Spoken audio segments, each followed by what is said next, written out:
Prokuroria e Tiranës do të akuzojë Roland Metën, punojësin e policisë pranë njësisë operacioneve speciale për vrasjen e Arjanit Sterios, një person me të kaluar të panjohur, i cili u vrat teksa tentoi të vriste 4 persona, mes tyre dhe Pajtim Serianin, njohje e vjetër e Emiliano Shullazit.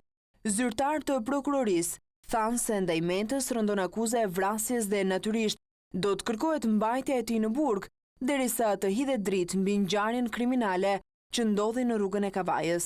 Nga hetimet e para rezulton se Arjanit Stereo është afruar pranë grupit ku ndodhej Seriani dhe ka qelluar në drejtim të tij, por teksa ka drejtuar armën në drejtim të personave të tjerë, ka bërë disa qitje, por sipas dëshmive, për pak çaste i është bllokuar arma. Në këtë moment ka ndërhyrë polici Meta, i cili pasi ka thënë ndal policia, e ka qelluar për vdekje. Nga shkëmbimi i zjarrit mbeti i plagosur polici, i cili ka marrë disa plumba në stomak dhe ndodhet në gjendje të rëndë në spitalin ushtarak.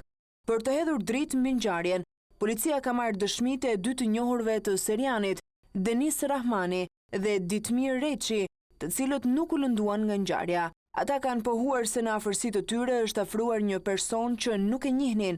Ai ka thirrur pajtimin dhe direkt e ka qelluar me armë në këmbë. Pajtimi sipas tyre ka vrapuar të largohet, çka ka sjellë reagimin e policit, roli i të cilit nuk është sqaruar ende, nëse ka vepruar për shkak të detyrës apo kishte njëjë miqësore me Pajtim Serianin dhe 2 personat e tjerë. Prokuroria ka dyshime të forta se Meta nuk ka qenë në krye të detyrës dhe kësaj do të dalë përpara gjykatës. Ndërsa ngjarja e rrugës së Kavajës ka një autor që në NZ cilësohet si vrasës me pagesë. Pavarësisht se motivi mbetet mister, prokuroria nuk ka ende të dyshuar për atentatin që u bë në afërsi të mbikalimit të Kasharit Emiliano Shullazit dhe mikut të tij Gilmando Danit, të cilët të dy mbetën të plagosur. Deri më tani prokuroria ka konfirmuar faktin se makina me të cilin udhëtonin nuk ishte në pronësi të tyre, por të një personi me emrin Tahir Avdyl Berisha. Për momentin prokuroria po pret përgjigjen e laboratorit kriminalistik për gëzhojat e gjetura në vendin e ngjarjes, për të dhënë përgjigje pyetjeve se çfarë lloj armësh janë përdorur dhe nëse Shullazi e Dani kanë patur armë vete.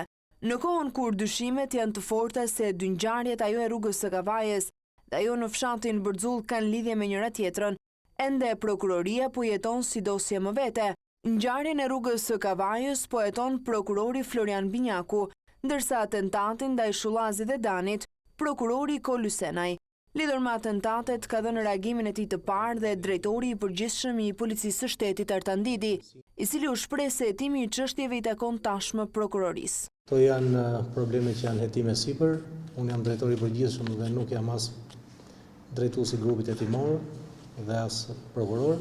Janë probleme midis agjentëve, oficerëve të policisë gjyqësore dhe prokurorit, dhe janë ata që mund të flasin për këtë çështje.